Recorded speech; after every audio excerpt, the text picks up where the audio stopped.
देखेंगे। इसमें जो अंदर बॉल्स हैं, स्मूथ बॉल्स, मतलब फ्रिक्शन कहीं नहीं है, उनका रेडियस 5r/9 है, ठीक है।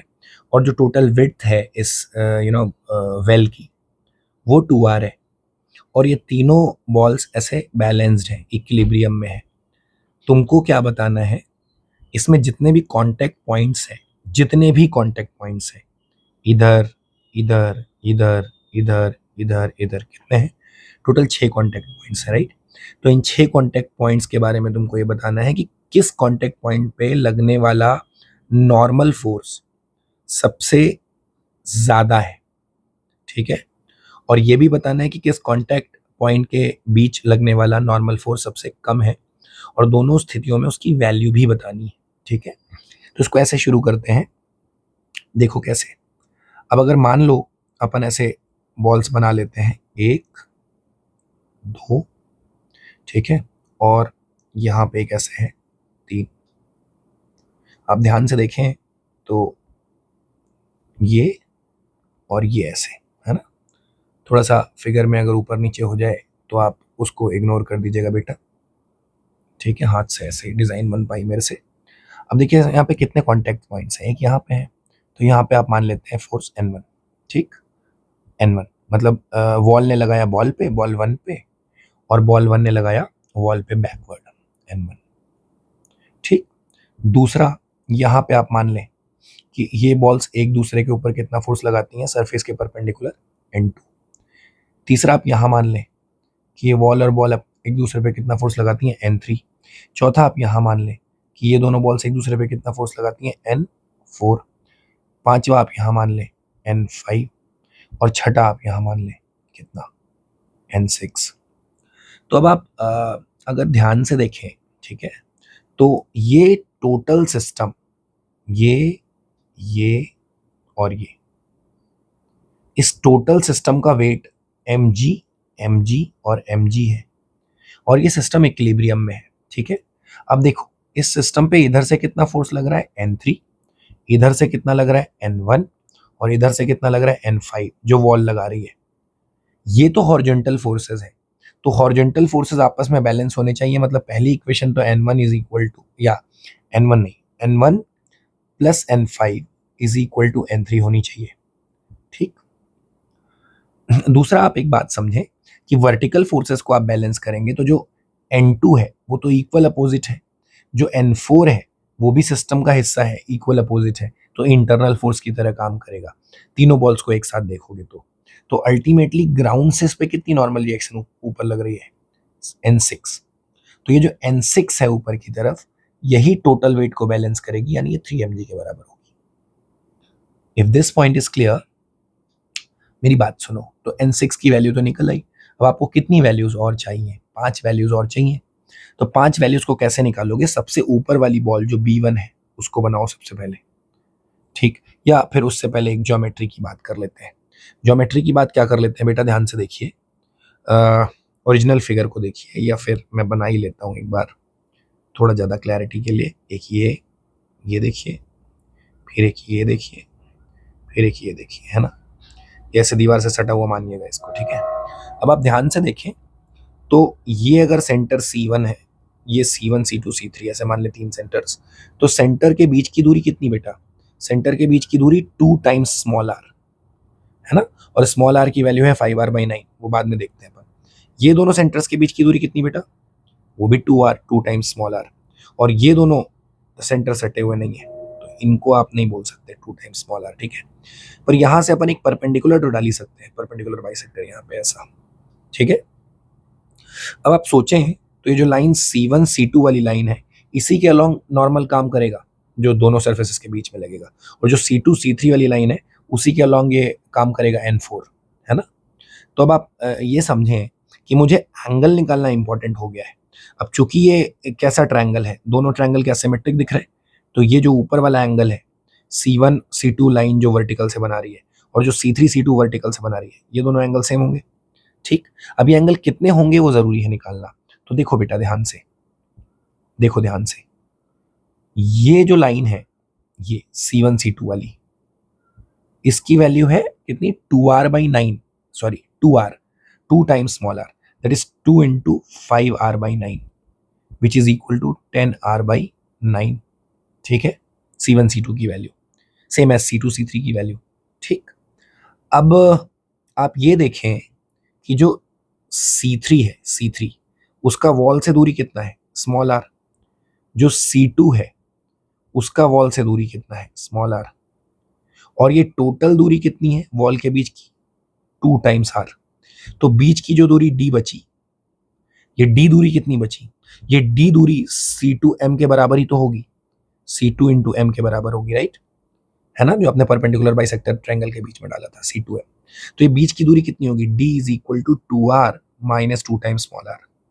अब ये है d, देखिए इस ट्रायंगल में ये है d, ठीक, ये m है, तो d की वैल्यू कितनी निकलेगी, 2r minus 10r/9 which is equal to कितनी हो गई, 8r/9।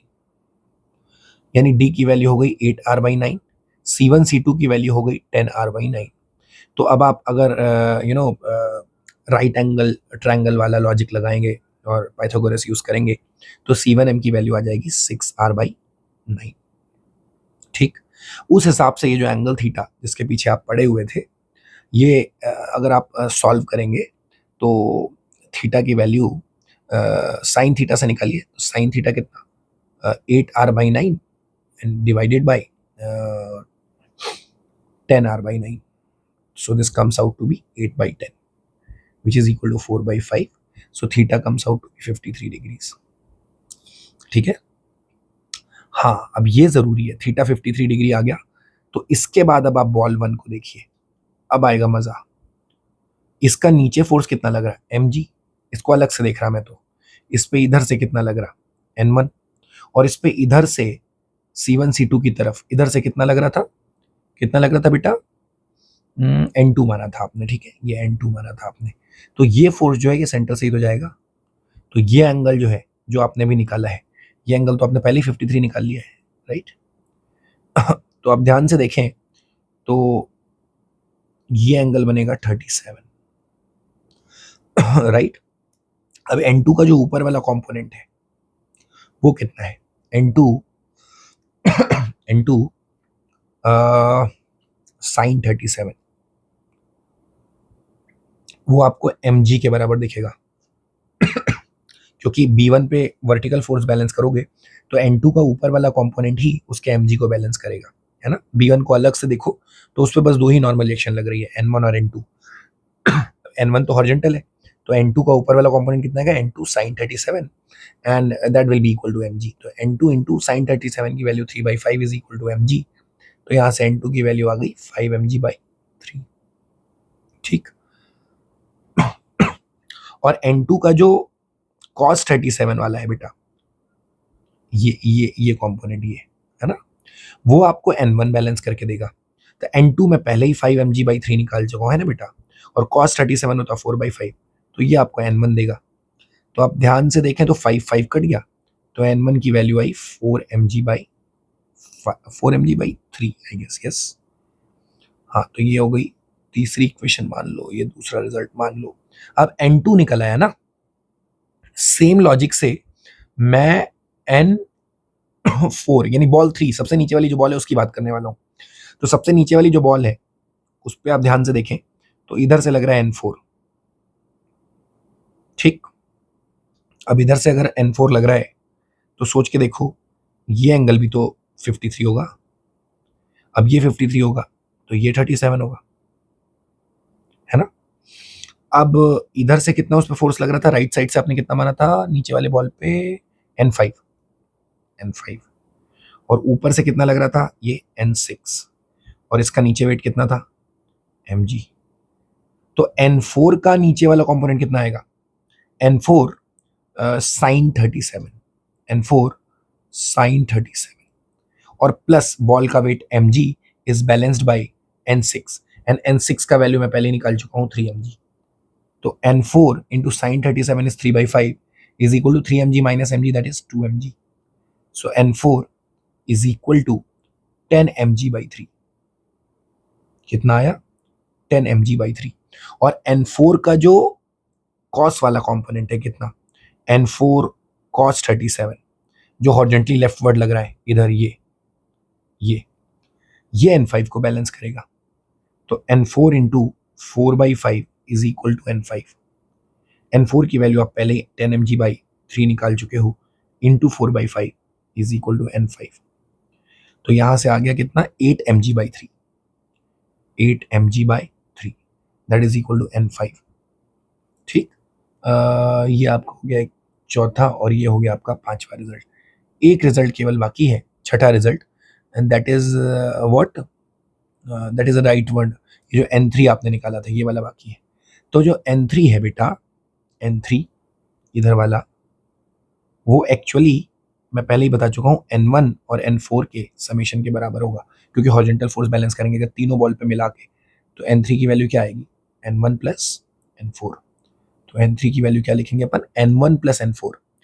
अब N1 आपने कितना निकाला था, ऊपर चल के देखते हैं, 4 mg/3। So this becomes 4 mg/3 plus N4 आपने कितना निकाला है, N4 10 mg/3। एक मिनट, N4 नहीं, ये N4 नहीं था, ये N5 था बेटा, लेफ्ट हैंड साइड पे नीचे ये N5 था, मैंने गलती से N4 लिख दिया है। तो ये एक्चुअली N5 है, और अगर ये N5 है तो N3 is equal to N1 plus N5, और N5 आपने निकाला है 8 mg/3, so that is equal to 12 mg/3 which is equal to 4 mg। तो N3 की वैल्यू आई 4 mg। अब आप सब में कंपेयर करो तो N3 seems to be the highest, जो यहाँ पे मुझे मिल रहा है 4 mg। एक बार रिजल्ट चेक कर लेते हैं इन्होंने क्या दिया है सिस्टम में। एक minute, question number, what is the question number, the question number is 51। So the 51, the result they have given is,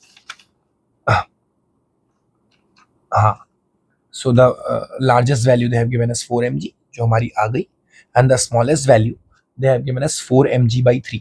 क्या हमने 4 mg/3 कोई वैल्यू निकाली है, ऊपर देखें आप, यस, N1।